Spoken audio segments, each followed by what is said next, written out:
Izin rekam dulu. Rekaman ini tidak akan dipublikasikan kemanapun kecuali dengan antara saya dan juga Mas Dava, dan jika kebutuhan mungkin Mas Irfan juga butuh, nanti akan tetap dibagikan, oke?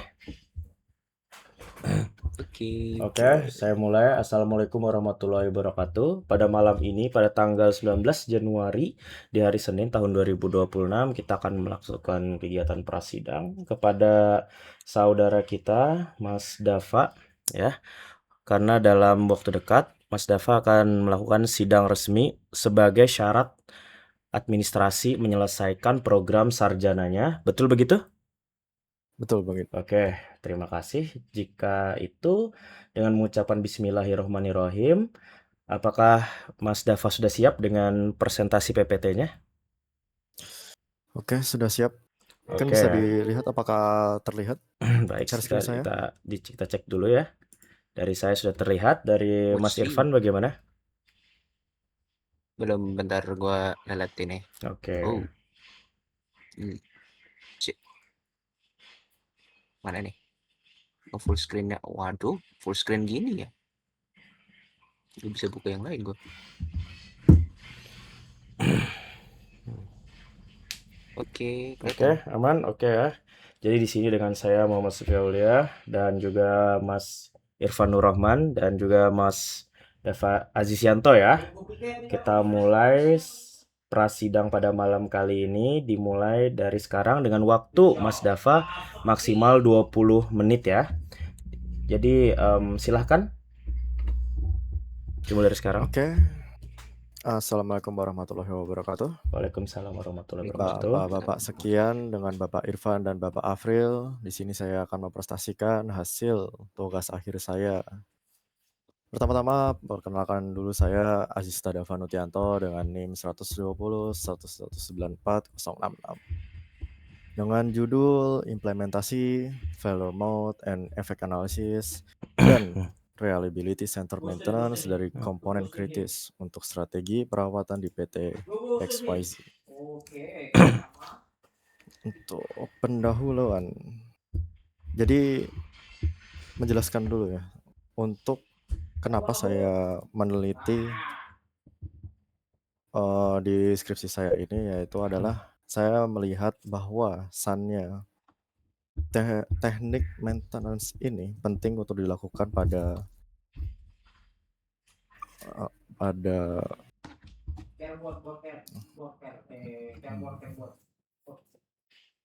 aduh ngeblank ini. Ya silakan lanjutkan aja. Aman. Silakan lanjutkan. Silakan aja.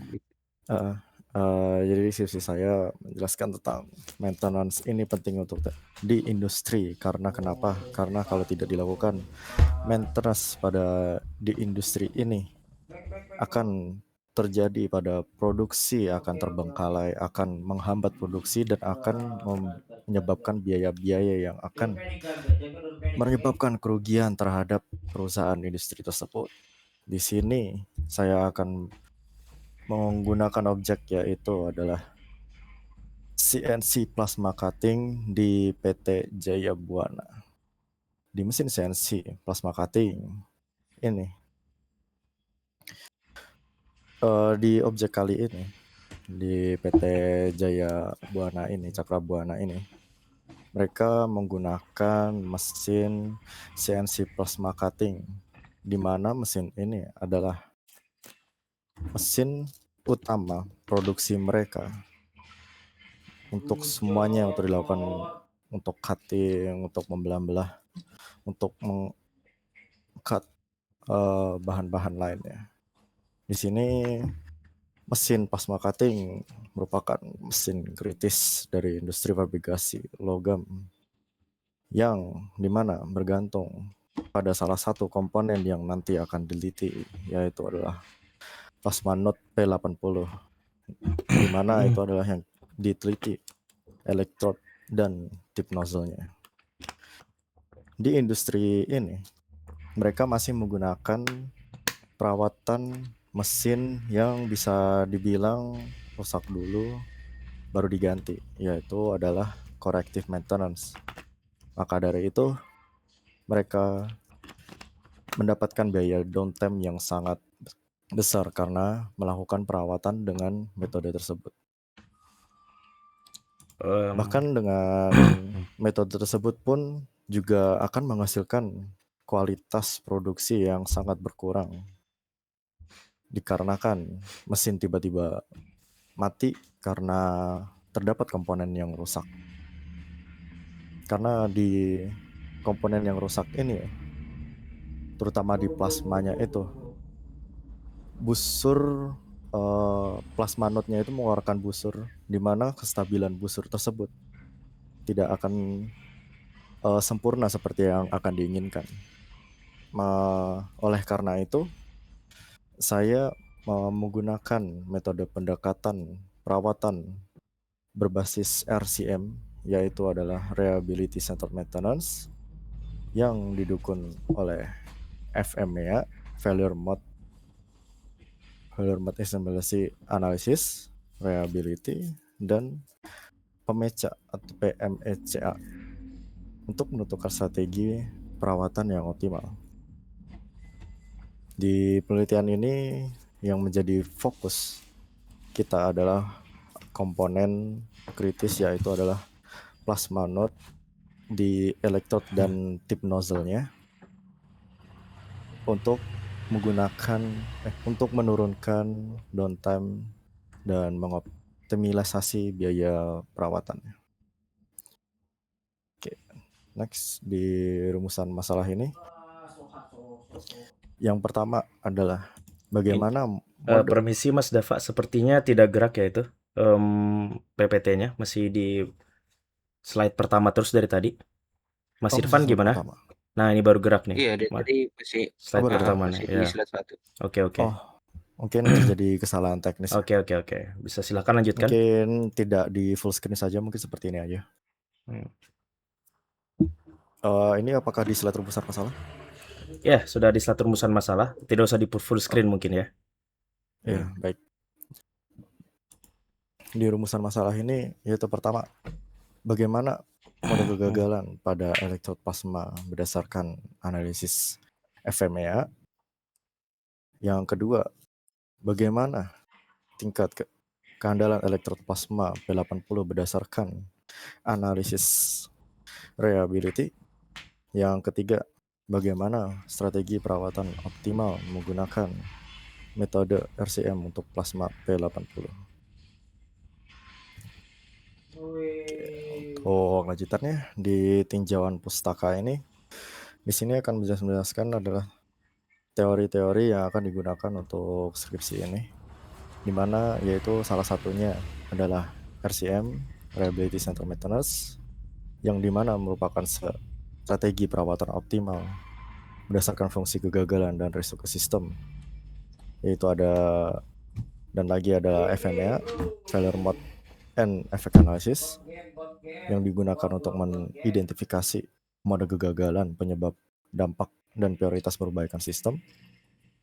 Dan reliability untuk mengukur keandalan sistem, yaitu melalui TTF, NTTF, FTTR, MTBF, dan availability. Mungkin untuk singkatannya yaitu adalah time to failure, mean time to failure, mean time to repair, MTBF yaitu mean time to between failure.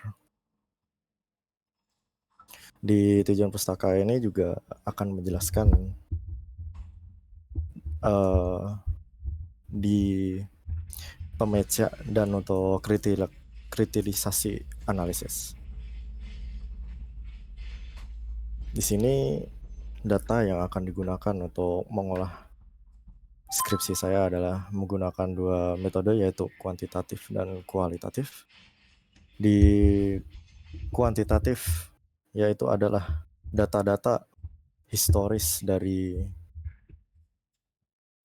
problem owner itu sendiri, terkhususnya di PT Cakrabuana tadi, yaitu di mesin CNC plasma. Di sana ada komponen seperti elektrod, nozzle, dan end mill, bahkan ada board mesin, dan lain-lain. Dan untuk data kualitatif merupakan data deskriptif yang diperoleh melalui observasi langsung, wawancara, dan dokumentasi. Jadi di sini melihat juga untuk jenis mode kegagalannya, penyebabnya, dampaknya, juga untuk kondisi fisik komponen-komponen yang mengalami kerusakan. Dari dua data ini untuk mendukung analisis pemeca, dan penentuan strategi RCM dengan memberikan pemahaman konseptual terhadap perilaku kegagalan komponen tersebut.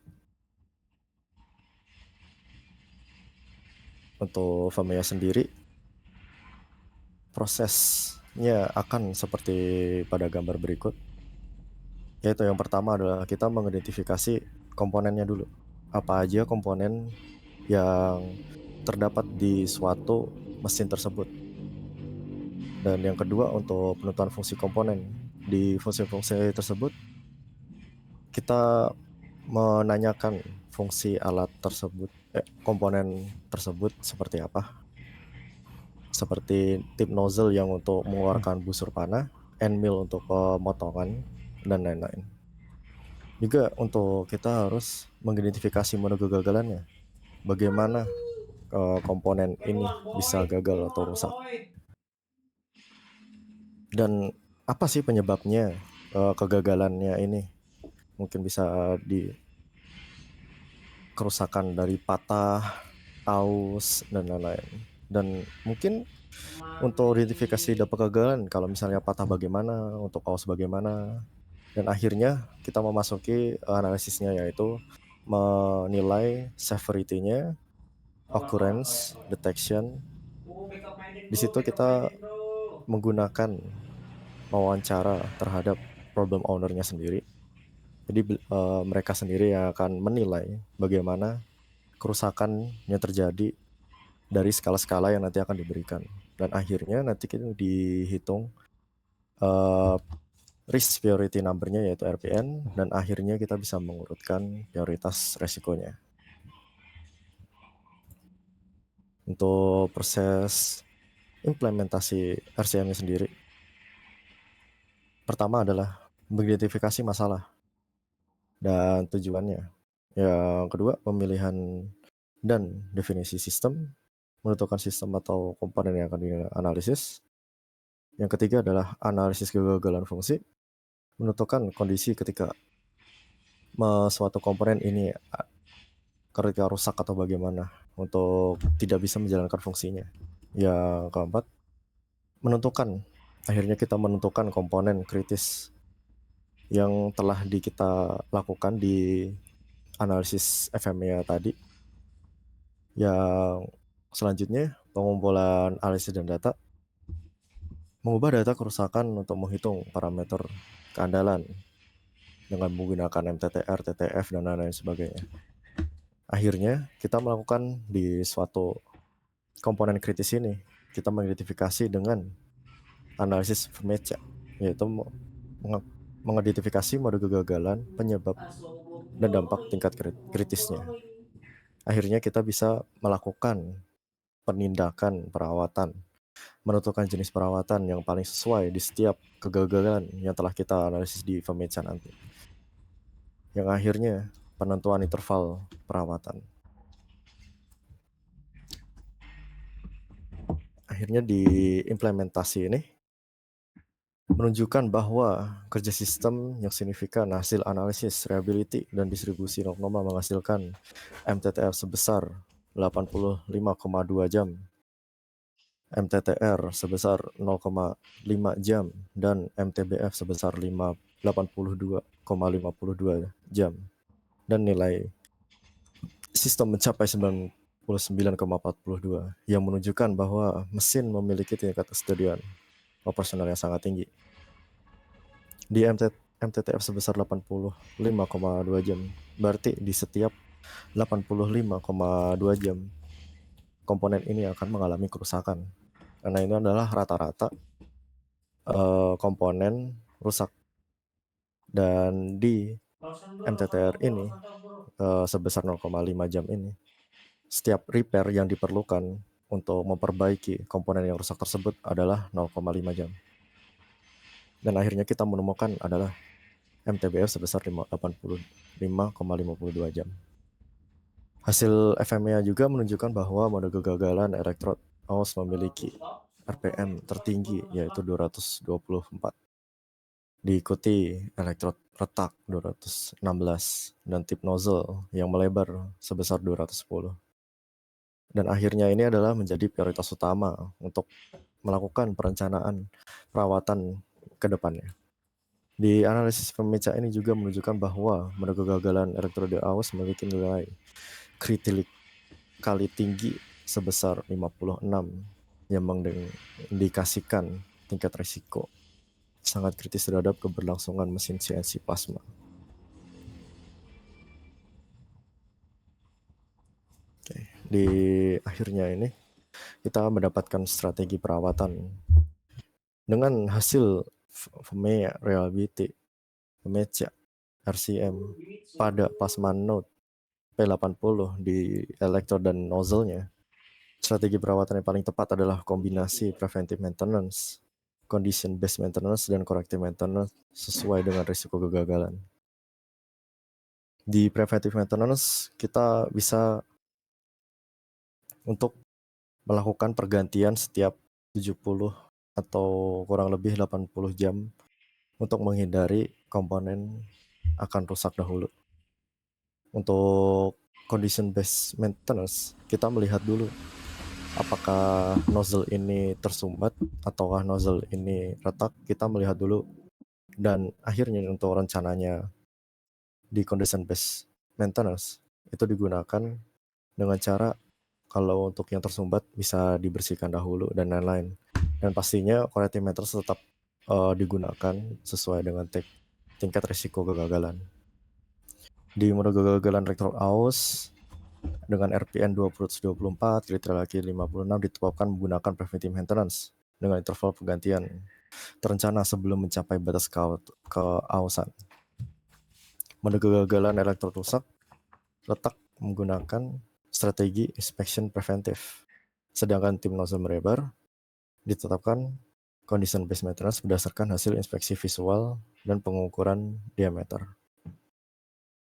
Mode kegagalan dengan RPM rendah seperti nozzle pecah ditangani menggunakan corrective maintenance karena ada frekuensinya yang rendah dan tidak berdampak langsung lah untuk pada produksi dan keselamatan sistem. Dan dengan strategi ini plasma node mampu mempertahankan availability sebesar 99,42% dan akhirnya menurunkan risiko downtime yang tidak terencana serta mengoptimalkan biaya perawatan secara signifikan. Untuk bisa memastikan kembali dari rencana-rencana tadi, kita mewawancarai lagi bahwa elektroplasma P80 dan tip nozzle-nya merupakan benar komponen yang sering mengalami kerusakan. Bahwa problem owner sendiri menyatakan bahwa dinyatakan kegagalan ini terjadi karena busur plasma yang tidak stabil dan nantinya akan menurunkan kualitas potongan. Di percikan plasma tidak stabil, peningkatan waktu pemotongan karena pastinya karena tidak stabilan juga akan mempengaruhi kekuatan untuk memotong benda.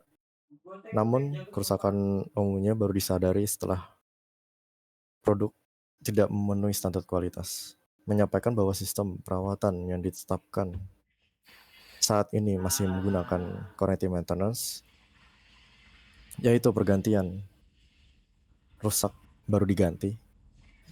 Maka di situ akhirnya mengundang banyak biaya downtime. Akhirnya penentuan waktunya belum berbasis data keandalan, melainkan masih untuk pengalaman teknisi. Ini berdasarkan insting untuk teknisi tersebut dan kondisi 2 menit lagi visual. ya. 2 menit lagi. Oke, baik. Jadi di responden juga mengungkapkan satu kali kegagalan elektrod dapat menyebabkan downtime produksi antara 30 menit yang berdampak pada keterlambatan. Dan keterlambatan ini juga akan meningkatkan biaya-biaya lain-lainnya. untuk meningkatkan aktivitas reward kondisi ini merupakan hasil analisis reliability yang menunjukkan bahwa meskipun availability sistem tinggi, risiko komponen kritis masih tetap signifikan. Oke, terima kasih untuk presentasi kali ini. Saya buka untuk sesi tanya jawab untuk Bapak Afril dan Bapak Irfan. Silakan. Oke, terima kasih Mas Dava dengan waktu presentasi 18 menit 35 detik ya. Oke, setelah kita melakukan sesi presentasi dengan waktu maksimal 20 menit, maka sesi berikutnya itu adalah tanya jawab oleh penguji maupun juga oleh audiens ya. Dimulai dari Mas Irfan, mungkin ada apa gitu yang mau disampaikan atau mau ditanyakan? Kalau untuk saya tadi, kalau masalah elektronya kurang banyak, nggak hampir nggak ada ya, jadi nggak kayak mau komen gimana ya. Ya mungkin ada yang bisa ditanya gitu ya. Ini kan sebagai audiens gitu. Mungkin ada yang ya Anu aja sih, saya lihat tadi bedanya kan 3 itu tadi apa mode, ada mode penyebab sama apa gitu kan tadi di atas ya. Aku lihat itu di mana ya? Bukan yang itu sih. Bukan yang modenya tadi ada mau peninjauan pustaka apa nih di bawahnya itu. Yang slide nomor 6 itu coba. Bukan slide nomor 6. Ini identifikasi mode kegagalan, identifikasi dampak kegagalan sama penyebab kegagalan itu kayaknya bisa jadiin satu deh. Bukan dipisah-pisah gitu sih. Ya buat lebih aja, disimpelin aja. Jadi nggak usah dipisah-pisah gitu deh. Jadi lebih gampang anunya. Lu apa namanya itu? Ininya jelasinnya nanti juga. Baik. Ini jadiin satu aja. Soalnya itu isinya kurang lebih sama aja. Nanti dari apa namanya itu tuh bisa masukin mungkin namanya modenya mode 1 penyebab kegagalannya apa, dampaknya apa gitu. Mode 2 penyebabnya apa, dampaknya apa juga gitu. Oh, iya baik Pak, baik. Jadi bisa jadiin satu gitu. Ya, itu aja sih gua. ya, itu aja kan Mas Irfan ya. Ya, itu Oke, aja kok. terima kasih ya. Dari saya sih bakal lumayan banyak ya. Jadi dipersiapkan aja kita punya waktu sekitar setengah jam ya untuk melakukan tanya jawab. Kita mulai dari dasar dulu ya, biar gak kemana-mana. Tadi Mas Dava tuh menyampaikan bahwa ini penting bagi perusahaan. Ya, tadi waktu presentasi melakukan maintenance adalah penting bagi perusahaan karena perusahaan itu dia perlu memotong anggarannya untuk meningkatkan yang namanya itu labanya. Yang bisa saya tangkap seperti itu. Apakah demikian yang tadi disampaikan di awal? Mirip-mirip Ya, gitu benar. kah? Ya. Nah, Ya. sebenarnya ketika perusahaan itu merugi, sebenarnya di bagian manakah yang harus dilakukan evaluasi terlebih dahulu sebenarnya? Menurut Mas Dava, di bagian mana? Untuk menurut saya, bagian yang harus dievaluasi sebenarnya yaitu adalah di bagian produksinya, untuk marketingnya dan lain-lain. Karena itu ialah yang menunjang untuk laba perusahaan. Oke ya. Tadi kan kita dengarkan ini penting. Ya, saya mau tanya, memang masalahnya itu di bagian mana? Masalah perusahaannya itu apa?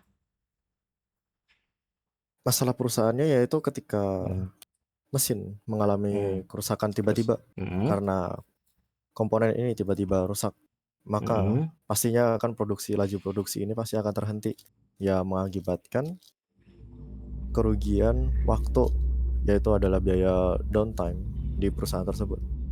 Begitu. Nah, oke, itu jadi masalahnya itu kalau kita simpulkan sama-sama, setiap perusahaan itu pasti dia ada yang namanya itu maintenance ya, yang namanya di awal itu salah satu metode yang paling sering digunakan. Ini mungkin buat masukan juga namanya CMMS ya. Itu adalah manajemen pemeliharaan strategi perawatan yang sering dilakukan sekarang sebagian besar di perusahaan-perusahaan yang levelnya market cap-nya tuh masih biasa aja rendah. Seperti perusahaan-perusahaan yang ada di sekitar kita. Itu biasanya menggunakan metode namanya CMS ya. Bisa dicari. Nah, pertanyaannya adalah kenapa di sini Mas menggunakan FEMEA dan juga RCM? Kan masih banyak yang lain ya. Ada CMMS, ada TPM, lalu ada apa lagi ya? Ada PDM. Tuh. Mm-mm. Baik, Mm. untuk menjawab pertanyaan tersebut, kenapa saya memakai FMEA dan RCM Mm. di skripsi saya ini? Karena untuk mengulik bagaimana suatu komponen ini berdampak bagi perusahaan dan cara untuk mengatasi komponen ini untuk perusahaan. Dan saya menilai bahwa dua metode tersebut adalah yang paling tepat karena saya ingin mengidentifikasi kerusakan yang bahkan kerusakan tersebut ada banyak juga yang tidak tahu. Begitu. Oke. Jadi kita kan sudah mengetahui ya, kalau dalam melakukan metode analisis strategi perawatan, itu dia yang paling umum digunakan dan bisa Mas Irfan dan Mas Dava itu cari secara literatur itu adalah metode CMMS ya. Nah, itu karena apa? Karena dalam metode itu ada namanya sistem manajemen pemeliharaan. Jadi setelah melakukan strategi perawatan, ada manajemen pemeliharaan. Nah, apakah di perusahaan yang Mas jadikan sebagai objek penelitian, dia itu tidak melakukan kegiatan manajemen pemeliharaan kah sehingga metode ini itu tidak digunakan? Atau apakah ada kelebihan yang hanya dimiliki oleh FMEE dan juga RCM sehingga harus menggunakan metode ini? Oke, baik. Izin untuk menjawab lagi. Silakan. Jadi untuk di perusahaan yang saya teliti ini masih belum menggunakan manajemen perawatan yang begitu kompleks. Jadi mereka hanya ketika rusak langsung diganti saja tanpa memperdulikan bahwa itu mungkin masih bisa digunakan kembali ataupun pencatatan data historis ataupun teknik-teknik atau SOP yang bahkan perusahaan sekelas ini pun masih belum mempunyainya juga. Maka dengan menggunakan kedua metode tersebut, kita akan memberikan strategi perawatan yang dimana kita akan memberitahu bahwa ketika komponen kritis ini, komponen yang akan rusak ini, di mode kegagalan seperti ini, maka akan dilakukan perawatan seperti ini. Gitu, Pak. Oke. Berikutnya ya. Ini kan ada dua metode analisis ya. Ada menggunakan FEMEA dan RCM. Memang bedanya apa? Untuk metode FMEA ini, di sini untuk menentukan komponen kritisnya, di mana dari sekian banyak komponen yang mengalami kerusakan, kita harus fokus dalam satu komponen yang sering mengakibatkan biaya downtime yang besar. Dan akhirnya di hasil akhir di analisis FMEA ini, kita mendapatkan komponen kritis, yaitu elektrod plasma node 4P80. Dan di RCM ini kita melakukan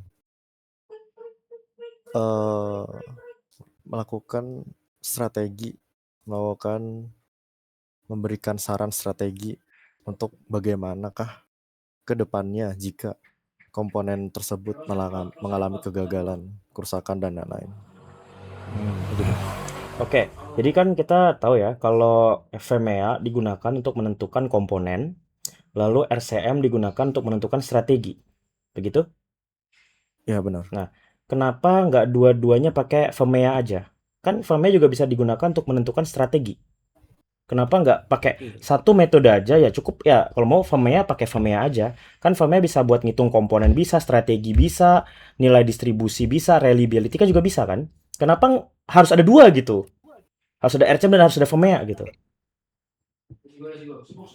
Oke, baik. Untuk menjawab hal itu, di RCM sendiri kita menggunakan data historis yang akan nanti kita olah seperti TTF, MTTR, dan MTBF untuk kita menjustifikasi bahwa strategi yang kita nanti akan lampirkan benar untuk kedepannya, dan nantinya juga akan baik untuk perusahaannya itu sendiri, gitu Pak. Oke ya. Tadi Oh, kan ya. kalau dari urutannya kita FEMEA dulu ya. Kita jadi menentukan komponen dengan FEMEA, lalu menentukan strategi perawatan dengan RCM. Begitu? Ya baik, benar. Kenapa yang dilakukan duluan harus proses FEMEA-nya dulu, analisis FEMEA? Kenapa nggak dilakukan barengan aja nih prosesnya? Untuk kenapa dilakukan FEMEA pertama yaitu adalah kita mengincar, kita harus fokus dalam satu komponen. Kita tidak bisa menggunakan semua komponen itu untuk kita analisis di bagian RCM-nya. Maka dari itu kita bagaimana menjustifikasi bahwa salah satu komponen yang akan kita teliti ini adalah berdampak besar bagi perusahaan yang akan kita teliti. Maka dari itu FEMEA ini digunakan pertama kali untuk memilih komponen kritis, dan akhirnya nanti akan kita bisa olah lagi dengan metode RCM. Oke. Gitu Pak. Jadi kan kita menggunakan FEMEA untuk menentukan komponen kritis. Itu dia butuh data kuantitatif atau kualitatif? Di bagian data ini ya Pak ya. Jadi di bagian data FEMEA ini kita butuh data untuk FEMEA, yaitu menggunakan data kualitatif, yaitu kita melakukan wawancara terhadap problem owner-nya itu sendiri Pak. Oke. Apa yang ditanyakan? Kalau kualitatif itu kan berarti kita bertanya kan. Apa yang ditanyakan ya memang? Ya. Contohnya Jadi aja. di situ contohnya aja, jadi mungkin kita menanyakan bahwa di komponen A, B, C, D, E ini seperti tadi ada electrode dan mungkin end mill yang sering kita menanyakan bahwa Pak, ini tingkat keparahannya seperti apa untuk kita menentukan severity-nya. Pak, ini cara untuk mendeteksi bagaimana ini komponen rusak, bagaimana, apakah bisa dilihat dengan mata atau bagaimana. Ini Pak, saya kasih skalanya untuk Bapak isi menurut pengalaman dan hasil Bapak itu sendiri, gitu. Oke, jadi kan berarti kita terima data apa tuh dari responden? Kita mendapatkan data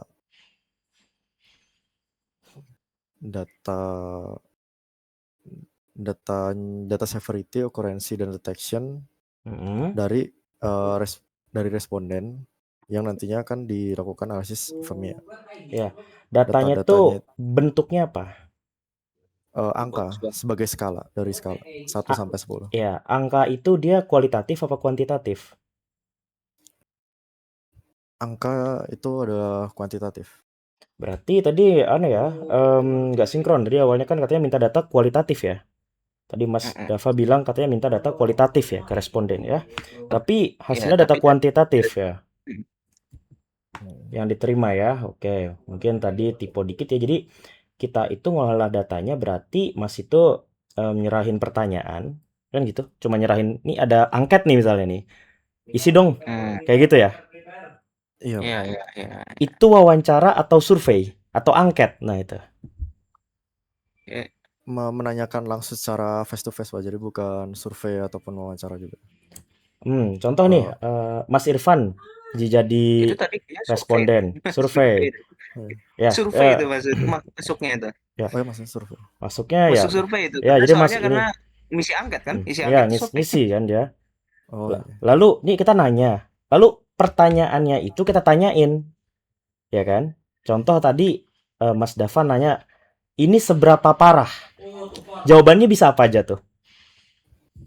Bisa tidak parah, sedang parah, biasa saja parah, normal, sangat parah, dan lain-lain. Oke.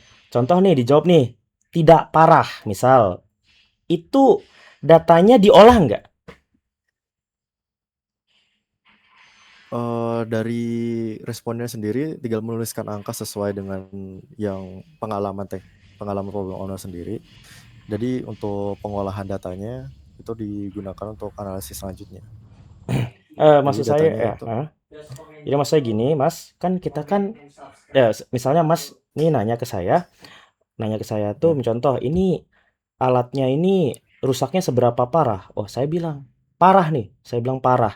Ketika saya ngomong parah, itu bakal Mas catat atau enggak jawaban itu? Iya, dicatat. Saya dicatat. Terus terus saya isi tuh yang saya isi apa ntar? Pertanyaan sama atau enggak? Sama yang ditanyakan langsung oleh Masnya. Yang ditulis langsung dengan problem owner-nya itu mereka langsung menuliskan skalanya itu langsung. Skalanya Jadi tuh heeh. jadi di suratnya itu, di Mhm. lembarannya itu ditanyakan sudah ada kayak skala-skalanya dari 1 sampai 2 itu apa dan lain-lain. Mhm. Jadi mereka menuliskan sesuai pengalaman mereka masing-masing. Oke, oke. Jadi coba contoh pertanyaannya apa? Bentar bang, kalau contoh Mhm. pertanyaan gue ada nih. Itu kan Mhm. masalahnya kan di nanti di komponen kan. Ya. Nah, kalau misalnya masalah di komponen tuh, lu nanyanya mesinnya atau komponennya langsung? Pertama sih nanya di mesin apa aja yang di sini dan yang mesin yang sering mengalami kerusakan. Nah, dari situ kita menanyakan komponennya. Nah, itu Hmm. kan itu nanti itu lu nanyanya nanti apa namanya itu mesinnya itu rusak parah atau apa namanya itu ditanyain mesinnya itu rusaknya parah atau enggak itu nanti gimana ya? Masih di kebawahin lagi ke komponen atau gimana lagi ya? Oh, bentar, aku bingung ini kan jelasinnya. Bang, bantu bang. Jadi gini maksud Mas Irfan, kan tadi kan disampaikan juga ya kita memilih plasma Note P80 itu kan bagian dari komponen. Nah, jadi yang rusak itu alat yang dipasang plasmanya atau plasmanya gitu? Yang ditanyain rusak gitu. Oh, yang ditanyakan itu adalah Ya, komponennya. komponen. Jadi saya nggak tahu nih alat apa nih. Lalu ada mesin ada pakai dia ada di situ ada komponen namanya yang fungsinya sebagai cutting ya, buat mengcutter, buat motong namanya plasma kan gitu. Iya. Jadi kalau misalnya rusak, yang rusak itu mesinnya kah atau si cuttingnya? Gitu loh maksud Mas Irfan ya? Iya, Yang ditanyain, maksudnya heeh. itu. Mhm, Oh, mhm. jadi Kayak gitu. Nanti ya segmentingnya tuh dari Iya. mesinnya atau langsung ke komponennya. Soalnya Mhm, komponen itu sendiri nanti paling ya kalau rusak ya diganti langsung. ya. Jadi mhm. untuk jawab itu yang rusak itu adalah kita mencari nih di mesin yang paling paling sering rusak kah. Nah, dari situ kita bisa tahu nih apa nih komponen yang sudah pernah diganti dan mengalami kerusakan. Dari situ kita bisa tahu, wah ada 11 komponen atau 8 komponen dan lain-lain. Di situ kita ranking. Nah, dari di data komponen ini, yang salah satunya adalah Electrode Plasma Note P80, jika mengalami kerusakan yang paling banyak, makanya diteliti seperti itu. Dan akhirnya kita mewawancarai problem owner-nya, yaitu di 8 komponen yang akan diteliti di mesin tersebut. Oke.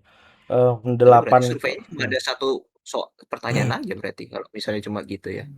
satu responden kan karena ini owner. Iya Nah, kan satu satu mesin aja berarti. Satu ya satu mesin dengan komponennya banyak gitu ya. banyak. Tapi kan Mhm, Hmm, ya kan berarti cuma angketnya cuma ada satu. Kan tadi pertanyaannya kan di ini kan isi survei. mhm. Surveinya itu kan yang rusak kan satu alat nih. Yang satu alat itu punya banyak komponen. Nah, itu kan berarti cuma di surveinya itu nanti diisi parah atau enggaknya itu kan cuma di satu alat aja, bukan banyak alat berarti. Kelihatannya gitu sih aku lihat, hmm. bukan di cutting apa namanya itu, bukan di anunya aja. Apa di alat-alat lainnya enggak kayaknya. Cuma satu alat aja hitungannya itu.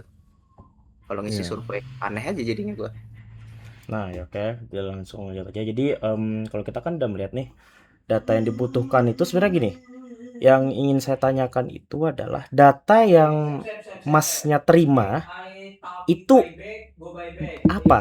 Maksudnya apakah jawaban parah nggak parah tidak parah atau jawaban skalanya tadi itu mana yang nanti Mas ambil dan Mas pakai gitu loh maksudnya. Ya, yang Hmm. akan dipakai pastinya adalah skala-skala yang diberikan oleh problem owner itu sendiri. Ya berarti ketika kita nanya ini parah apa enggak dijawab parah itu dipakai nggak jawabannya parah misalnya kita kita gunakan lagi nggak itu datanya I- iya, akan digunakan lagi digunakan untuk ngapain? untuk meranking komponen kritisnya itu Oh, nantinya. Oke, saya misalnya ada gini nih contoh ya. Saya bilang komponen cutting A ya. Saya bilang parah, parah ya kan. Lalu cutting B tidak parah misalnya, ya kan? Itu nanti datanya bakal diolah apa? Dari A parah, B tidak parah. Nanti kesimpulannya apa? Dari dua data itu deh. Kesimpulannya apa? Kesimpulannya untuk Mm-mm, menggunakan analisis FMEA, mm-mm. maka di mesin cutting A yang akan dianalisis selanjutnya. Mesin cutting A yang akan dianalisis. Tapi tadi Ya, Masnya bilang sendiri akan menghitung RPN ya, bener nggak? Untuk iya menentukan benar. firmnya akan pakai RPN. Kan parah sama nggak parah itu gimana ngitungnya? Mm, Eh, mm, untuk menghitungnya mm, sesuai dengan apa ya, sesuai dengan mm, wawancara yang dilakukan. Di problem owner mungkin mengatakan sangat parah, berarti memiliki mm, nilai di sangat parah itu seperti ya, kita anggap mm. 9 sampai 10 Ya, di skalanya itu, maka kita menuliskan di hasilnya yaitu adalah skornya 9 atau 10 Nah kan. untuk lanjut analisis selanjutnya. Gitu. Nah, kan di sini kan saya mau tanyakan adalah data yang Masnya terima. Berarti kan ada data kualitatif, ada data kuantitatif kan? Ada dia nanti ngisi survei, nulis skala, ada kan? Ngisi Ya. skala. Ada juga nanti dia ngejawab respondennya tuh parah, nggak parah, cukup parah. Ada dua data ya. Hmm, Ya nggak? Yang Masnya terima nih datanya nih, ya kan? ya. Yang saya terima tuh di hasil Mm, wawancaranya itu mm, langsung skalanya aja. Jadi mm, apa namanya? eh, Mereka mengisikan dari observasi mereka dan pengalaman mereka, yaitu mungkin seperti dari angka 1 sampai 10, dan akhirnya di data kuantitatif itu sendiri mm. nanti saya akan menghitung nilai RPM-nya setiap komponen yang telah diisikan oleh problem owner-nya itu sendiri. Nah, jadi kan yang kita tangkap itu adalah kata parah tidak parah itu kan hanya menjadi konstanta dan setiap konstanta itu variabel, variabel dia berbentuk skala. Jadi sebenarnya data yang digunakan itu adalah parah itu langsung bahasanya itu diterjemahkan ke angka. Nah, lalu angkanya ini yang digunakan atau keduanya data ini digunakan. Kan kita kan Oh iya. dapat nih dibilang misalnya Mas Irfan ditanya, "Mas Irfan, ini motornya tingkat kerusakannya seberapa parah nih?" Wah, parah banget. Oh parah banget. Ya, parah banget. Oke, saya tulis nih parah banget nih. Lalu saya kasih kertas ke Mas Irfan. Mas Irfan, coba ini ada pertanyaan, coba isi. Kerusakan Oke. motor Anda. Ya kan ada ditanya tuh kerusakan motor Anda berapa skalanya? Kan saya Mas Irfan 8. bingung nih. Misal 8, kenapa? 8 itu sangat parah misalnya. 8 sampai 10 sangat parah. Ditulis Ya sama kan? Mas Irfan 8. Mas Irfan ngasih data 8, Mas Irfan ngasih data sangat parah. Kan dapat dua data. Ya enggak? Mm. Oh iya, Ya kan? Nah, iya. data ini mana yang mau digunakan nih? Yang digunakan yang skalanya itu. Jadi dapat data 8 ya kan yang digunakan kan untuk perhitungan berikutnya. Ya, Berarti ketika nanya tadi bertanya kan gini seberapa parah itu datanya digunakan nggak untuk perhitungan berikutnya? nggak digunakan. Oh, berarti bukan wawancara dong. Jadi saya minta tolong ke responden Visioner. isi kuesioner itu ya kan kita Hmm. kita suruh isi kuesioner ya. Dan kuesioner itu adalah kegiatannya, survei itu kata kerjanya. Jadi data yang diminta itu berupa kuesioner, lalu yang pekerjaan yang kita lakukan berupa survei. Berarti nggak ada wawancara ya.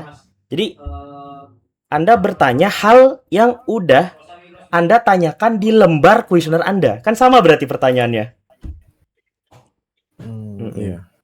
Kecuali Anda tadi bilangnya gini, saya nanya tingkat kerusakannya apa parah. Ya udah saya tulis aja di kertas 8. Tidak parah, ya udah 5. Cukup parah, ya udah 3. Kan gitu. Jadi kan datanya yang Anda gunakan yang kuantitatif aja. Jadi Anda menerjemahkan jawabannya yang kualitatif ke kuantitatif, kan gitu. Ya enggak? Iya, Yang iya kuantitatif benar. tadi baru dihitung dengan metode analisis FMEA, begitu ya? Iya benar. Dipakai buat menghitung apa? Kan ada Untuk untuk menghitung RPN ya. RPN ya. RPN itu datanya dari angkanya dari mana aja? Rumusnya apa? Dari Hah? di severity, occurrence dan detection. Oke, severity itu kita nanyain tentang apa? Seberapa parah kerusakan ini akan berakibat dalam mesin ini. Seberapa parah ini komponen apa tadi? Ini komponen Mm-mm. akan berakibat terhadap mesin ini. Akan berakibat kepada mesin ini ya. Oke. Kalau okurensi? Seberapa sering komponen ini terjadi kerusakan. Oke. Kalau detection? Kalau detection sendiri bagaimana seberapa gampang atau seberapa susah cara mendeteksi komponen ini rusak. Oke, ini oke ya. Kalau misalnya kita mulai dari yang severity dulu ya. Berarti seberapa mungkin mesin ini mempengaruhi apa tadi? Mempengaruhi mesin itu. Seberapa besar mesin ini mempengaruhi mesin ini? Gimana gimana? Ya, gimana? Seberapa besar atau pentingnya komponen ini nantinya pada mesin ini. Oh, berarti seberapa penting ini komponen terhadap mesin ini gitu ya? Sebagai Ya. kayak tingkat kerusakannya sangat parah yang tadi seperti itu. Jadi coba Kayaknya co- enggak. coba kalau pertanyaan severity itu contoh satu aja kayak gimana? Contoh pertanyaan severity-nya. Contoh pertanyaan severity-nya. Ya, kayak Seperti gimana contoh? di komponen ini ketika rusak, apakah bakal meledak atau bahkan bisa men-shutdown mesin ini secara total, atau mungkin cuma akan mengakibatkan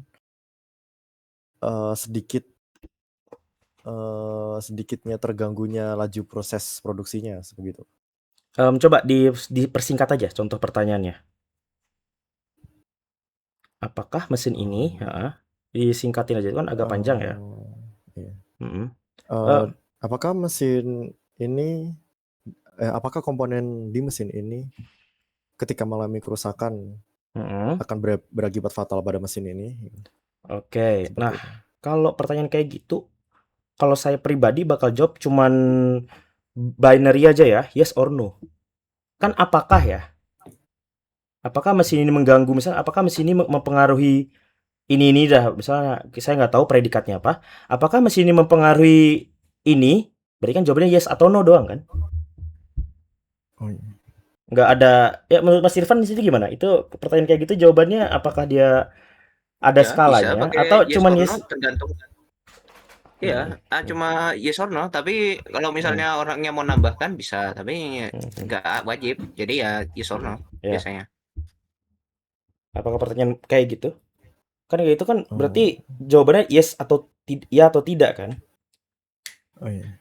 Berarti dia tuh binary dia, 1 atau 0 malahan. Kalau dalam metode lain dia malah 1 atau 0. Jadi nggak ada skalanya. Jadi misal nih, kan tadi kan katanya sampai 10 ya. Iya. Nah, yang nentuin skalanya siapa? Problem owner itu sendiri. Enggak. Maksudnya saya ketika problem owner bilang ini cukup parah, dikasih angka 5, kenapa angkanya 5? Oh, angka skalanya 1 sampai 2 dan lain-lain tersebutnya itu saya mengambil dari literatur dari FMEA itu sendiri. Oke. Kenapa yang ditanyakan itu tentang kerusakan mesin? Padahal tadi Masnya itu bilang kalau severity itu kita menghitung seberapa pengaruh atau seberapa penting komponen ini pada mesin. Kenapa yang ditanyakan malah kerusakan? Kenapa nggak langsung tanya aja di mesin ini seberapa penting plasma not? Kan bisa dijawab penting sekali, tidak penting, cukup penting. Kenapa pertanyaannya nggak itu aja? Kenapa harus nanya lo kok mau ngomongin kerusakan gitu? Kenapa? Hmm. Karena untuk menilai RPN-nya dibutuhkan data sebagai berikut gitu. Oke, kan kita kan tadi kan butuh angka kuantitatif ya. Kita sepakat ya, kita butuh angka kuantitatif. Memang ketika saya misalnya sebagai problem dari, saya jawab komponen ini sangat penting, dikasih 9, ya kan? Udah 9, 9 itu sudah angka. Lalu kalau pertanyaannya, kalau mesin ini rusak, apakah mengganggu, kita ganti pertanyaan, seberapa sulitkah mesin jika tidak ada mesin ini?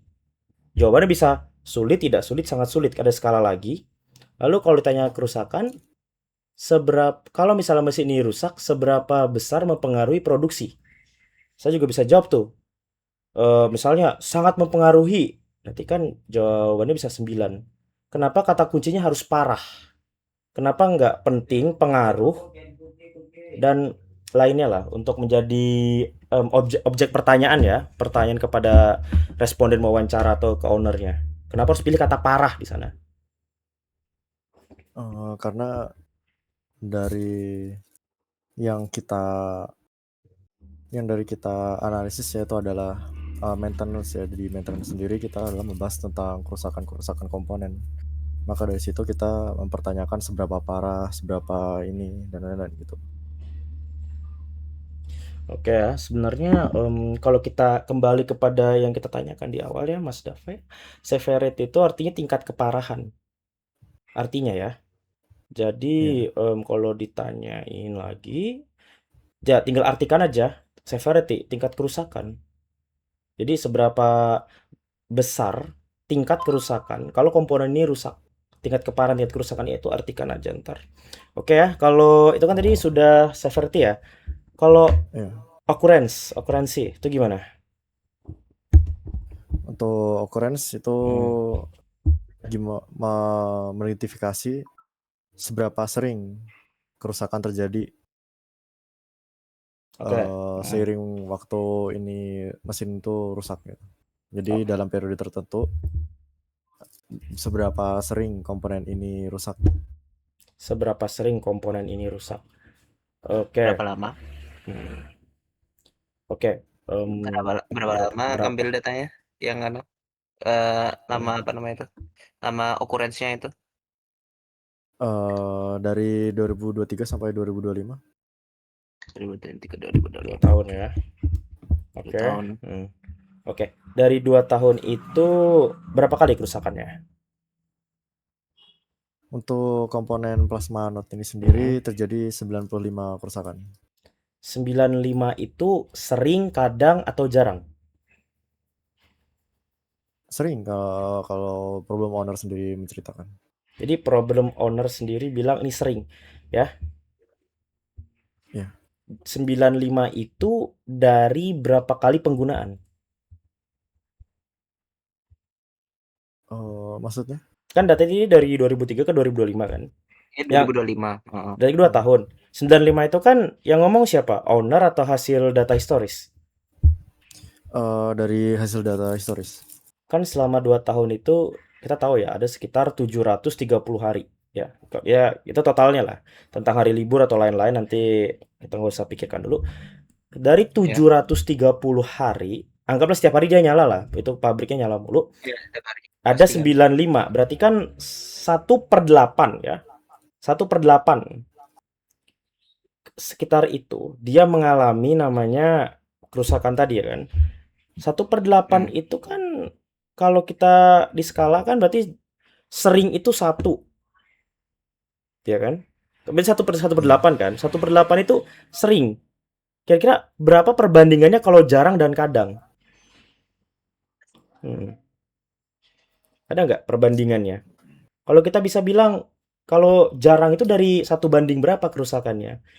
Kadang itu 1 banding berapa kerusakannya? Lalu kalau boleh tahu hasilnya ownernya bilang apa? Ngasih angka berapa deh?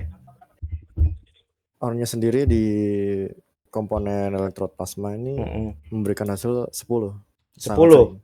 Sangat sering ya. Berarti Sering. Ya, kalau yang 10 berarti wah, sering banget ya, seringnya pakai banget gitu. Mm.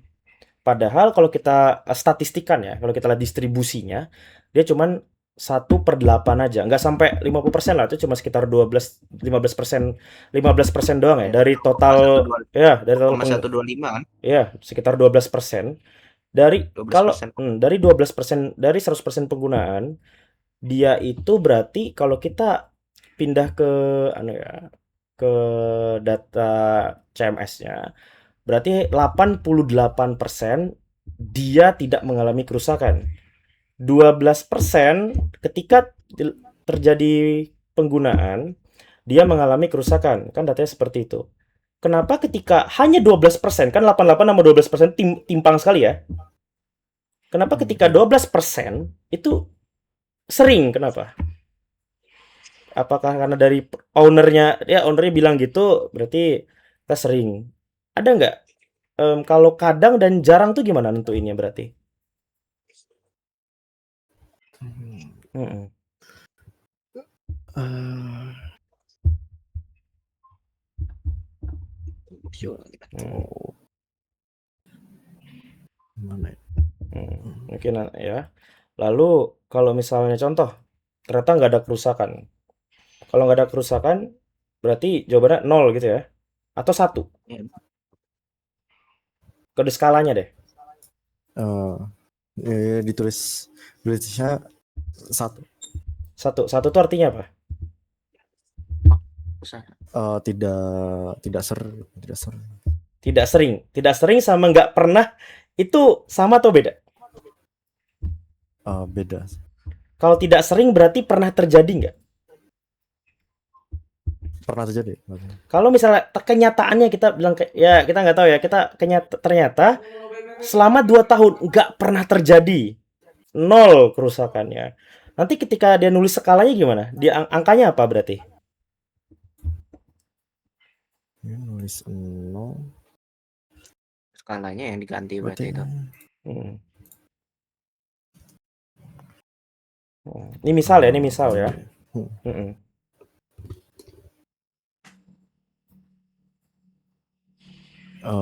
Harus tetap gimana?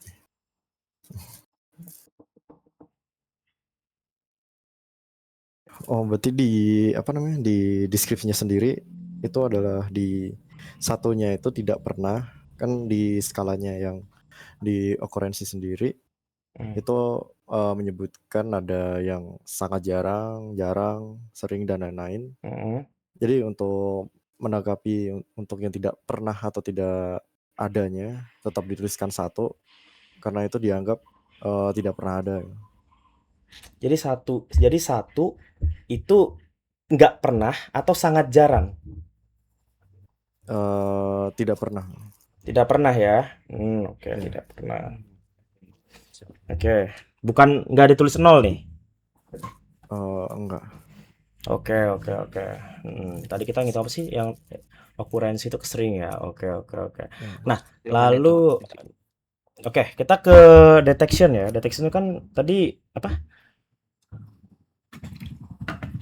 Ini cara mendeteksi komponen ini rusak. Cara ya. Seberapa ya cara. Jadi caranya gimana deteksinya gitu? Ya, seberapa gampang lah caranya. Seberapa gampang lah cara. Contohnya Ya. gimana? Contohnya gimana? Ya. Jadi misal di komponen elektrod ini jika diketahui secara kasat mata atau dilihat dengan mata dan visual, tidak harus membongkar mesin atau tidak harus melihat banyak ke dalam ataupun tidak dilakukan dengan alat mendeteksi lainnya, bahkan itu dikatakan mudah gitu. Jadi semakin kita tahu itu benda itu rusak atau enggak, berarti deteksinya semakin tinggi apa semakin rendah skalanya? Semakin gampang berarti semakin rendah, semakin susah semakin tinggi. Jadi semakin susah kita ngedeteksi kerusakannya, berarti skalanya makin tinggi. Iya benar. Oke. Nah, itu kita dapat nih angka SOD-nya. Contoh deh angkanya gini. 858. Nah, angka 858 tuh bakal diapain?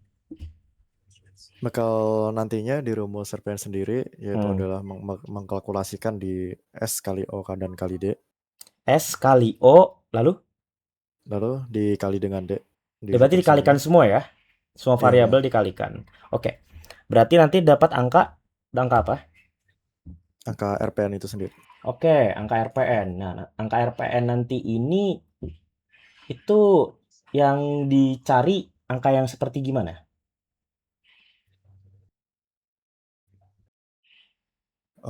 Yang akan dicari, jadi Mm-mm. nanti di yang kuesioner itu Mm-mm. kita nanti akan bakal merankingkan dari yang ditanyakan. Jadi nilai RPN-nya itu nanti kita ranking dan kita mengambil yang ranking paling atas itu sendiri. Oke, ranking paling atas. Contoh tadi kan saya 8 kali 5 kali 8 ya. Itu kan hasilnya sebentar 8 kali 5 kali 8. 320 ya. 8 kali 5 kali 8. Ternyata ada dua angka yang tiga sama-sama RPN-nya 320. Nanti itu gimana tuh? Untuk yang sama ya. Ya, nih kalau angka RPN-nya sama, kan itu kan angkanya kan nggak mungkin koma-koma ya, karena tadi kan skalanya kan semua bulat ya, nggak ada yang pecahan ya. Hmm. Jadi kan kemungkinan angkanya itu kan bakal bulat. Kalau misalnya angkanya sama gimana? Ini sama-sama bilangan bulat nih. Jadi Hmm.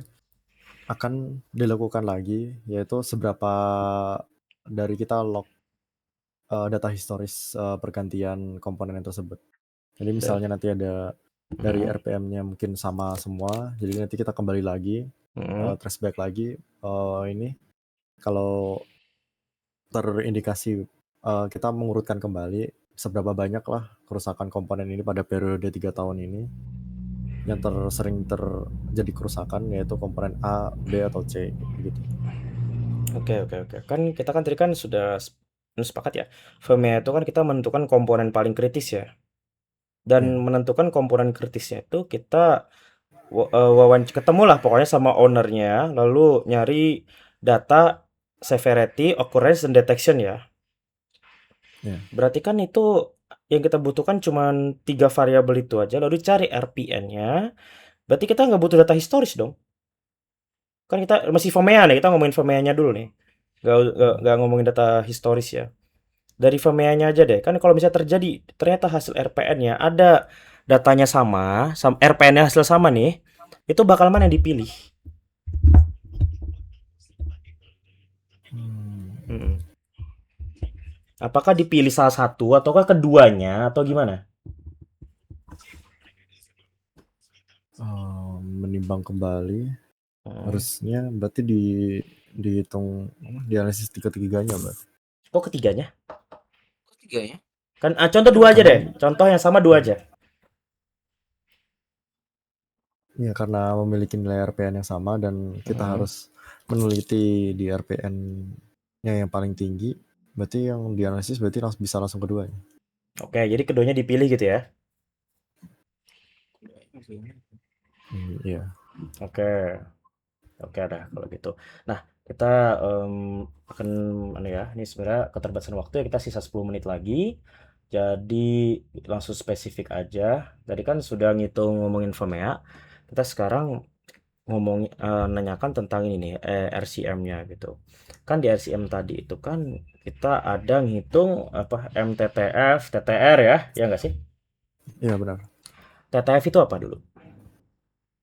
MTTF itu Hmm. adalah mean time to failure, yaitu TTF, adalah TTF. Sebelum MTTF, TTF time TTF-nya to dulu. failure. Time to failure itu Ya, apa? Hmm. time to failure itu adalah waktu ketika rusak, waktu yang dibutuhkan komponen itu rusak sampai Waktu rusak. waktu yang dibutuhkan komponen itu sampai rusak. Contoh datanya deh, contoh angkanya deh. Kayak gimana tuh? Atau angkanya seperti berupa satuan jam, seperti 80, 30, 140 jam segitu. Jadi contoh ya, kita pakai yang tadi 140 jam. 140 jam adalah waktu yang dibutuhkan alatnya untuk rusak. Gitu. Ya, untuk komponen yang rusak ya. Komponennya itu rusak. Nah, rusak di sini maksudnya apa? Apakah nanti gak gerak atau melambat atau gimana? sepenuhnya fail, sepenuhnya rusak, tidak bisa digunakan kembali, dan mengakibatkan laju produksi berhenti. Berarti matot ya, kita bilangnya mati total ya, nggak gerak gitu ya. Iya. Nah, kan tadi kan kita sudah tadi tuh frame-nya ngitung plasma not ya, dapat ya. Itu mesin cutting ya. Mesin Iya. cutting plasma not. Ternyata ketika kita menghitung data historis, muncul TTF-nya. Di TTF itu dapat 140 jam. Itu sebenarnya 140 jam itu alat atau komponennya? Komponennya. Komponennya. Jadi ketika anggaplah ini alat mati lah. Ternyata kita nggak tahu ya. Ternyata yang rusak itu bukan si komponen, tapi bukan komponen plasma not atau komponen cutting, tapi komponen yang lain, ya kan? Anggaplah di sana ada komponen apa lagi, tadi kan bilangnya ada 8 ya, ada komponen lain-lain ya. Kalau misalnya komponen yang lain itu yang bermasalah, berarti produksi itu kan satu kesatuan ya. Iya. Ada 8 komponen, pokoknya untuk memproduksi tadi sesuai produksi ya. Untuk memproduksi barang A, alat ini harus jalan. Alat ini punya 8 komponen. Dan syaratnya produksinya keluar, semua komponen itu harus nyala. Begitu kan? Apa gimana? Atau ada gambaran lain ya? Iya, semua komponen itu satu kesatuan dan harus nyala semua juga. Jadi kan tadi kan sudah ditanyain ya, sudah dijelaskan ada namanya detection. Ya kan? Detection nih, itu ada detection seberapa mudah nih. Kita tahu dari mana ketika alat itu berhenti, yang rusak itu si plasma. Tahu dari mana? Dari visualnya sendiri, dari apa namanya? Apa nih yang bikin rusak itu langsung dilihat secara kejadian langsung. Kejadian langsung ya.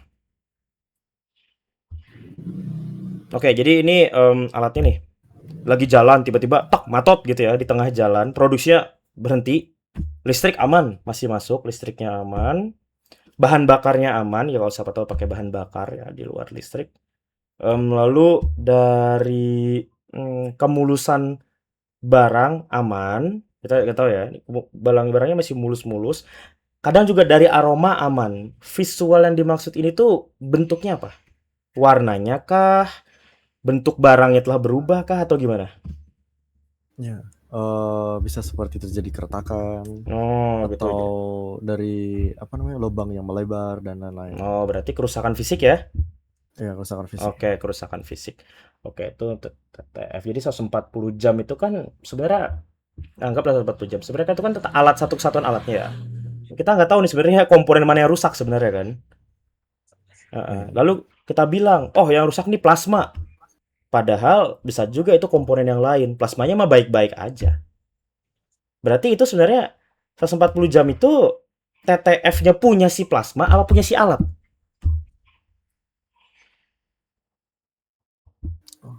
TTF-nya punyanya komponennya plasma not ini di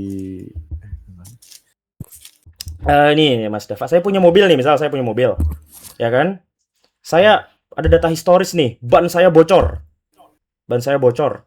Dalam 100 kali saya pakai berkendara, ada 30 kali. Saya setiap pakai, jadi rata-ratanya nih, saya muncul, keluar data TTF-nya. TTF, mobil, ban saya bocor, itu 5 jam, misalnya. Ban saya bocor 5 jam. Tapi ketika saya cek historisnya, penyebab saya mogok tadi itu ternyata bensinnya habis, mesinnya panas lah, apa bahasanya lah, olinya bermasalah dan lain-lain, radiatornya. Jadi ternyata kenapa saya itu mobil saya mogok dalam TTF misalnya 30 jam tersebut, itu ternyata si komponen yang lain, ternyata komponen contoh mesinnya, contohnya bensinnya, kebocoran tangki misalnya ya. Tapi yang kita fitnah itu bannya yang bocor. Kan gitu. Jadi kan sebenarnya tadi 140 jam itu sebenarnya rusak si plasma atau alatnya yang plasma ini? Alat yang ada di plasmanya. Sorry. Alat yang ada plasmanya. TTF punya siapa gitu? Ya, jadi Mm-mm. di mesin ini kan mempunyai banyak komponen. Nah, di Komponen. komponen ini tersebut juga pasti memiliki umur-umurnya sendiri. Seperti tadi ada mungkin oli seberapa kilometer dan lain-lain. Nah, maka dari itu, ketika 140 jam itu mengatakan 140 jam itu, kenapa bisa mengatakan bahwa plasma ini rusak? Karena itu memang terjadi di studi lapangan. Karena udah umurnya sudah dipakai selama 140 jam dia mengalami kerusakan. Oke. Kenapa tidak disebutkan alatnya? Karena secara visual dan secara detection itu kita bisa mengetahuinya bahwa 140 jam di mesin ini terdapat komponen yang rusak karena habis umur ataupun yang lainnya, yaitu adalah plasma nozzle ini, plasma P80 ini. Oke, tadi kan ada TTF, lalu TTR ya. TTR itu apa? TTR itu adalah time to repair, yaitu yang berarti dibutuhkan berapa waktu untuk mengganti atau meng-repair, memperbaiki komponen yang rusak tersebut. Jadi, oke ya, berarti waktu yang digunakan untuk melakukan perbaikan ya. Ya. Hasilnya berapa? Hasilnya itu adalah 0,5 jam. 0,5 jam itu maksudnya apa? Jadi dibutuhkan waktu sekitar 30 menit untuk mengganti, memasang agar bisa mesin itu digunakan kembali. Oke, ya. Lalu Kenapa nggak pakai menit aja langsung lebih nyaman? kenapa? Kenapa nggak pakai menit aja langsung lebih nyaman? Ya, kenapa Aneh. harus ya kan 0,5 jam kan perhitungan ya. Iya. 0,5 itu TTR. Lalu kalau kita bahasanya itu kepindahkan ke jam, ke menit itu berapa menit kan gitu aja. Jadi soalnya kita pasti kaget 0,5 jam tuh maksudnya apa? Ya kan gitu.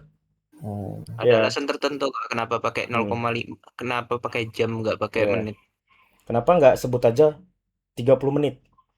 Kan nggak ada tuh kita ngomong kita berapa lama lagi 0,5 jam itu kan kita jarang banget denger ya. Ya jarang banget denger. Ya. Oke, ya mungkin ini sesuai aja deh. Akademisinya aja. Kita pakai bahasa-bahasa yang lebih mudah dipahamin aja ya. Sebenarnya kan kita kan tadi kan sudah ngomongin ini ya, angka-angka yang Kecuali dihitung. ada anunya itu apa namanya itu ada indikatornya pakai emang harus menggunakan jam bukan menit. Kayaknya nggak aneh sih, jarang deh. Oke. Biasanya mesin anu itu mesin yang gede lagi daripada itu deh. Dia pakai menit. Dia pakai menit lagi, dia pakai jam 0,5 jam gitu. Jarang juga. Oke ya. Tadi kan kita sudah nih ya. Kita sudah untuk RCM ini kan kita nyanyiin lah TTR, TTF ya. Tadi TTR-nya berapa angkanya? TTR? Di setengah jam. TTR setengah jam, TTF? Di 85,02 jam. Nah, itu angkanya bakal diapain? Untuk landasan teori analisis selanjutnya. Ya, bakal diapain maksudnya? Bakal diapain? Kan tadi kan untuk apa? ya, formatnya tadi kan gitu. formatnya tadi kan jelas tuh. Angkanya bakal dikali nanti. SOD dikali keluar RPN. Kalau angka yang ini bakal diapain? TTF sama TTR ini. Untuk penentuan jadwal strategi preventive maintenance. Oke ya. Maksudnya? Jelasin Bang. Pakai anu aja, bahasa yang sederhana coba. Menentukan apa? Jadi karena kita menentukan TTF, TTR, MTTR, MTTF, NTTR, dan MTBF. Nah di situ di akhir di MTBF itu nanti mendapatkan sebesar 85,52 jam.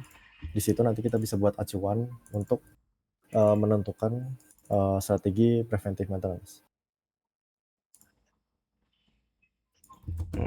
Nah, jadi angkanya itu bakal nggak dihitung lagi berarti ya, nggak ada rumus lagi berarti. Jadi kita dapat nih TTF, TTR, lalu langsung strategi perawatan gitu. Oh, iya, langsung yang di TTF itu sendiri kan sudah dari data historis dan Mm-mm. TTR. Kita hanya menghitung di MTTR-nya, Mm. nah di MDPF-nya. Dan di akhir hitungan itu langsung digunakan untuk penentuan strategi preventive maintenance.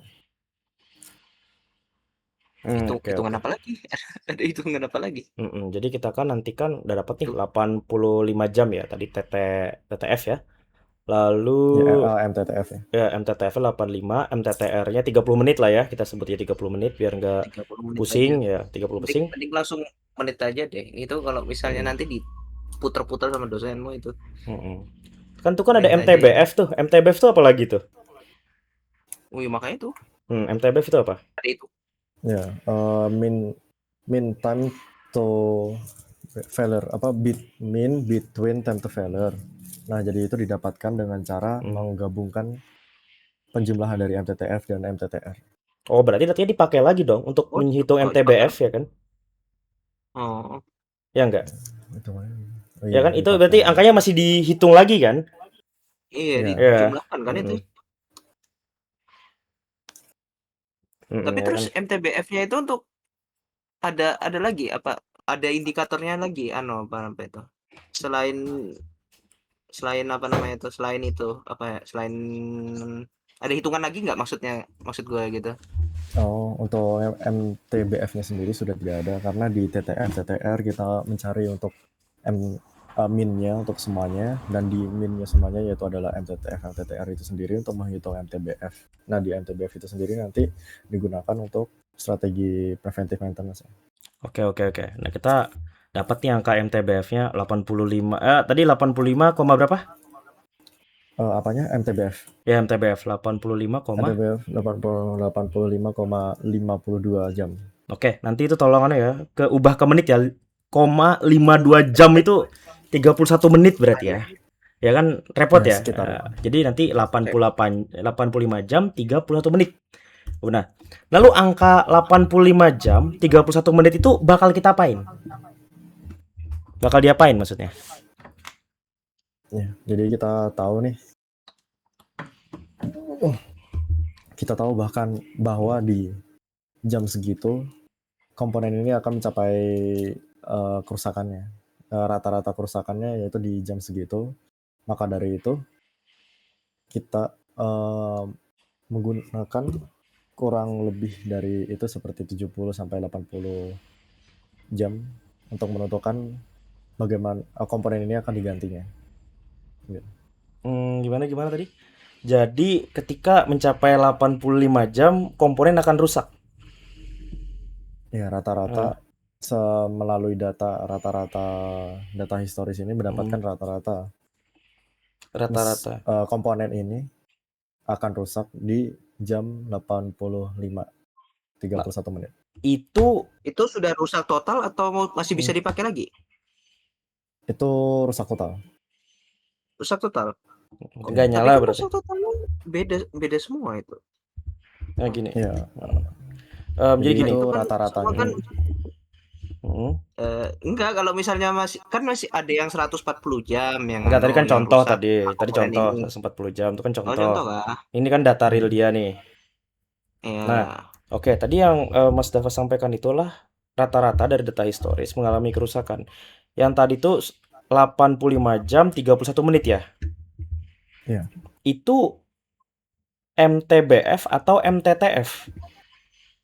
MTBF yang nanti akan digunakan untuk. Bukannya kalau MTTF itu artinya apa? MTTF, mean time to failure itu artinya apa? Rata-rata mesin untuk rusak. Yang tadi Mas saya sampaikan 85 31 menit itu data MTBF atau MTTF? Yang 31 menit itu adalah data MTBF. Jadi MTBF itu apa? Coba ulangin lagi. Jadi di MTBF itu adalah karena gabungan dari MTTF dan MTTR. Jadi di MTBF itu mengandung definisi ketika suatu komponen di di jam ini akan mengalami kerusakan dan kita juga perlu untuk melakukan perbaikan.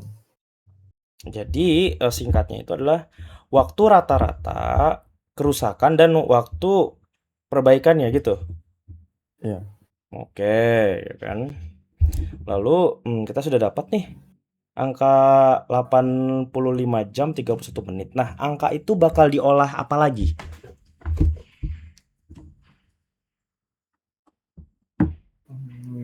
Diolah. Dapat nih angkanya nih udah nih. Mau diolah apa lagi? Sudah sih. Sudah. Kita cukup Iya tahu sih. itu aja. 85 jam 31 menit. Iya. Lalu strategi perawatannya dari situ kita bisa nentuin apa dari situ? Dari situ kita bisa menentukan bahwa kalau misalnya tahu nih kalau misalnya 85 jam 31 menit komponennya akan rusak, maka bahwasannya kita harus mengurangi dan melakukan maintenance di sebelum jam komponen itu rusak, seperti di 70 sampai 80 jam. Oke. Berarti sebelum 85 jam alatnya diperbaiki gitu ya bahasanya ya. Ya, diperbaiki, diganti. Tapi kan alatnya belum rusak kan berarti? Iya, alatnya belum rusak. Aku dari tadi gitu sih. Ya, karena kita menghindari itu tadi, kalau tiba-tiba di tengah produksi tahu-tahu mesinnya rusak, itu akan menyebabkan, jadi kalau misalnya tahu nih nanti ini umur besok nih dia udah umur terpakainya udah 75, berarti karena kita sudah close order di hari ini, kita sekalian ganti daripada nanti tiba-tiba berhenti di tengah produksi. Oke. Nah, contoh ya nih. Ini saya nanyakan seputar anu aja nih ya. Apa substansinya dulu ya, tentang substansinya dulu. Anggaplah gini. Saya pakai ini sampai saya dapat nih angkanya 85 jam deh, saya bulatin 85 jam. Saya tahu nih MTBF. Jadi kalau saya pakai ini komponen melewati jam itu ada potensi kerusakan ya. Ya. Jadi untuk menghindari, saya pun menyiapkan banyak komponen cadangan nih sebagai pemilik usaha ya. Anggaplah ada 10 atau 11 gitu. Akhirnya karena saya dapat angka ini, ya angka analisis entah dari mana, bisa dari tim saya ataupun juga dari mahasiswa yang kebetulan jadi mencari objek penelitian, saya pun ngikut. Oh ya udah deh, setiap 80 jam saya ganti komponen. Gitu maksudnya. Iya, benar. Oke, kalau saya berpikir secara ekonomis ya, kita berbicara substansinya, apa bedanya saya mengganti di pemakaian 80 jam dan di pemakaian 85 jam? Kan rugi dong. Itu komponen bisa sampai 85 jam, tapi 80 jam saya ganti. Ya rugi dong saya. Anggap aja saya minum sisain dikit. Nggak dihabisin. Saya kan anggapnya rugi di situ. Iya, jadi untuk masalah ekonomi mungkin memang di umur benda itu sendiri, di komponen ini sendiri pasti mesti menyisakan waktu. Tapi karena kalau misalnya kita memakai komponen itu sampai habis, misalnya nih dari mobil kerusakannya sendiri, kita tahu kalau misalnya di kampas rem itu ada umurnya seberapa kilo. Nah, dari 3000 kilo itu sendiri kalau kita memaksakan akhirnya terjadi kerusakan. Nah, karena terjadi kerusakan kita tiba-tiba karena kita tidak mengantisipasi dengan maintenance sebelumnya, maka akan terjadi biaya yang tidak diperlukan. Di sini konteksnya yaitu adalah biaya downtime. Karena di biaya downtime ini bahkan lebih merugi daripada kita menggantinya secara berkala yang ditetapkan. Karena kita menggantinya itu bukan di tengah-tengah produksi, karena di produksi selesai. Jadi begitu. Jadi digunakan ketika produksinya selesai gitu. Misal nih, saya hari ini saya mau makainya itu udah sampai mati aja. Anggaplah matinya di 85 jam tiba-tiba rusak. Itu di tengah-tengah produksi tuh, anggap lagi kerja semua orang. Tek, rusak nih siang. Saya suruh teknisinya ganti. Ya kan? Lalu Saya tahu MTB, saya tahu berarti rata-rata kerusakan mesin saya itu 85 jam. Ya udah, di 80 jam mending saya ganti aja. Bukankah itu berarti mau misalnya ganti, berarti kan kalau di 85 jam, anggap 85 jam ya. Itu kan lewat dari sehari ya 85 jam itu ya. Anggaplah saya di 85 jam saya gantinya siang. Siang kan. Ternyata Ya. saya oke lah, sebelum rusak saya ganti di 83 jam deh. Berarti yang harusnya biasanya rusak di jam 12, saya ganti deh di jam 10 lebih awal. Kira-kira bedanya apa? Ganti jam 10 sama jam 12. Di Hmm. pergantian tuh biasanya dilakukan ketika mesin tidak digunakan. Jadi kalau misalnya dari jam 11 sampai jam 12 kan berarti mesin sedang digunakan. Hmm. Kalau misalnya memang terjadi semisal udah mencapai umurnya di 85 tersebut, maka di shift sebelumnya maka harus diganti. Bentar, ya. Jadi kan beda ya dengan mobil ya. Anggap kita ngomongin bensin dah. Bensin saya sisa 5 km lagi misal. Amannya ketika sisa 2 km saya itu harus cari pom. Ya kan? Ada pom langsung isi. Nggak ngarep di depan ada pom lagi gitu. Karena kalau ketika saya habis di tengah jalan dan pomnya jauh, maka saya rugi banyak banget di sana. Antara saya rugi harus ngedorong sampai ke pom bensin berikutnya kan gitu. Kalau kita misalnya mogok di tengah jalan nih, ya kan? Kalau misalnya di sini contoh, ternyata ini lagi nyala nih misalnya nih, alatnya nih yang pakai komponen plasma node. Sisa anggaplah nggak usah jam deh. Sisa 30 menit lagi. Ya kan, sisa 30 menit. Oke dah, 15 menit lagi saya ganti. Emang apa ruginya? Ya kita ngomongin tentang ya, kerugian ya, strategi ya. Apa ruginya kalau saya ganti alatnya 30 menit kemudian? Apa bedanya? Saya ganti 15 menit kemudian dan 30 menit kemudian. Apa bedanya? Perbedaan yang mungkin bisa mencoloknya terjadi itu bagaimana itu mempengaruhi pastinya kalau misalnya konteks ini laju produksi. Kalau misalnya emang bisa benar mempengaruhi, berarti dilakukan untuk sebelumnya. Kalau misalnya tidak mempengaruhi, berarti dilakukan saat itu juga tidak apa-apa. Oke, contoh nih, saya mau tanya. Ini cukup penting juga pertanyaannya. Kan tadi kan harus diganti sebelum waktu MTBF ya, kalau bisa ya. Emang bakal beda kah waktu TTR-nya, time to repair-nya, antara ketika dilakukan pas rusak sama sebelum rusak, apakah beda gitu durasinya? Apakah sama-sama 30 menit? Sama dilakukan kalau misalnya rusak ataupun tidak, itu tetap sama kalau misalnya TTR-nya itu. Jadi sama-sama 30 menit. Berarti secara waktu nggak ada bedanya dong? Iya benar. Berarti kerugiannya di mana kalau misalnya kita nunggu rusak baru ganti, dan di mana keuntungannya kita mengganti ketika sebelum terjadi kerusakan? Apa keuntungannya? Dan iya, itu apa keuntungannya coba? Ada nggak Kalau keuntungannya? keuntungannya kalau kita bisa mengganti sebelum tahu sebelum mencapai masa umurnya, kita bisa menyiapkan namanya juga preventive maintenance. Jadi kita prevent, mengatasi menjaga lah gitu. Sebelumnya rusak, komponen ini kita harus ganti.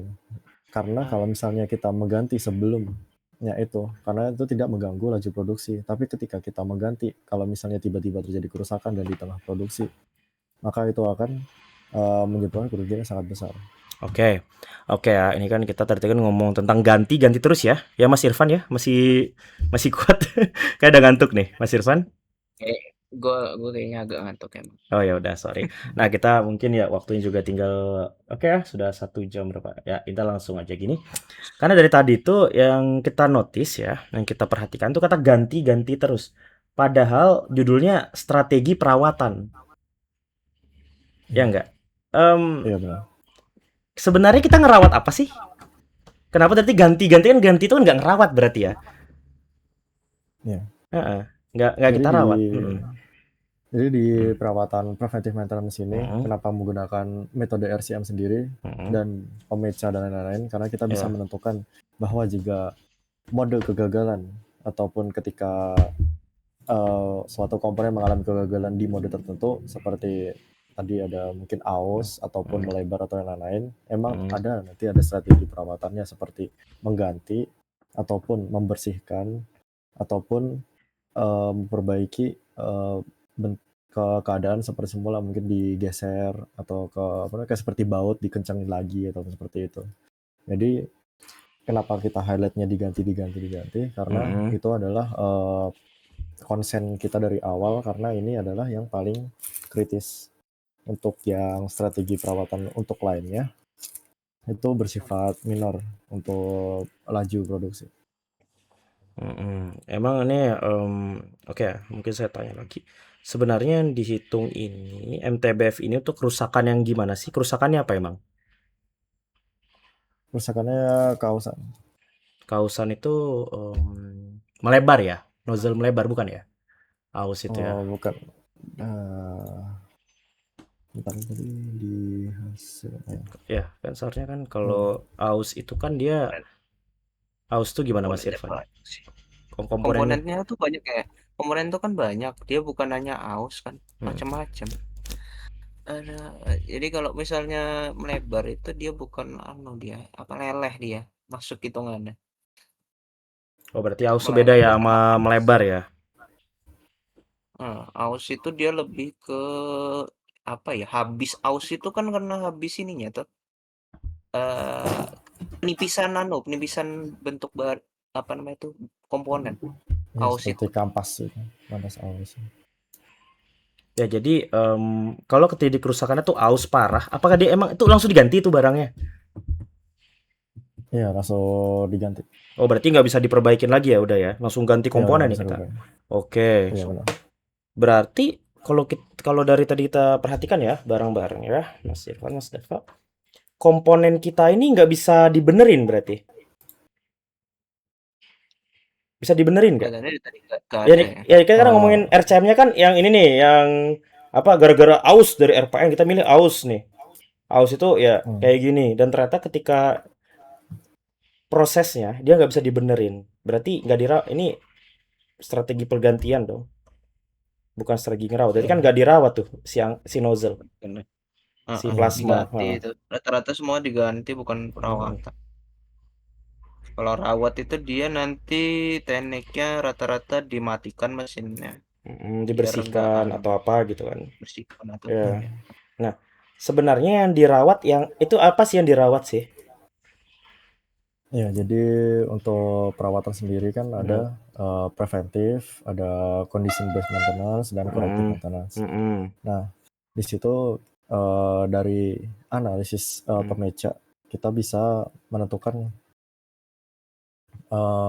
ranking mode kegagalan pada suatu komponen itu sendiri. Seperti ada aus, retak, nozzle melebar, retak ataupun tersumbat. Nah, maka dari itu, dari 5 mode kegagalan tersebut kita menentukan strategi yang pas untuk mode kegagalan yang tadi kita analisis di pemeca tadi. Di pemeca tadi itu yang dilakukan untuk tindakan perawatan itu mungkin bisa di tip nozzle yang melebar itu bisa kita rawat, karena itu bisa kita rawat karena itu masuk ke strategi condition based maintenance. Oke, oke. Jadi Metode ngerawat nozzle-nya itu gimana?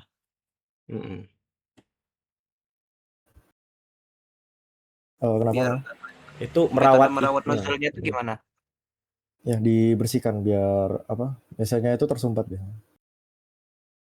Tapi kan melebar katamu tadi nozzle-nya. Iya, Kenapa? jadi karena melebar itu di apa? Kayak dikerik apa sih? Ya, jadi sebenarnya lebih ke proses perawatannya itu gimana? Kan kalau proses ganti kan dia replace barang ya. Kalau proses Iya. merawatnya Langsung itu, ganti. itu prosesnya gimana itu? kayaknya kurang jelasin perawatannya itu ya. Lebih Nah, lebih banyak yang ganti dia.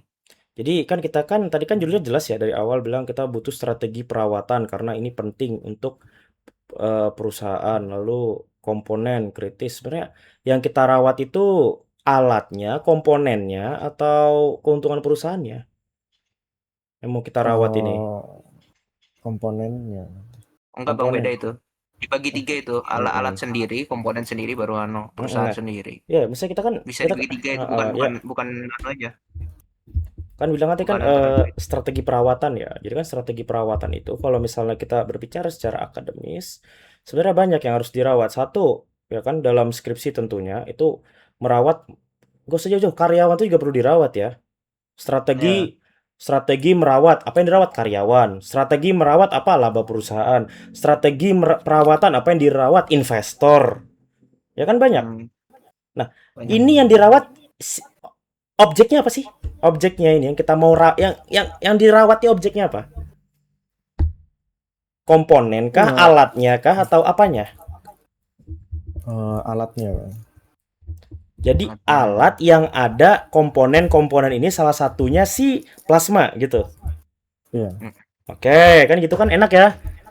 Jadi untuk ngerawat nih alat ada komponen diganti, yang dibersihkan kan gitu. Oh iya. Ya, biar Fokusnya nah, biar kita ngerawat alatnya di sini, strategi ngerawat alat ya, bukan strategi merawat Rawat alat. komponen.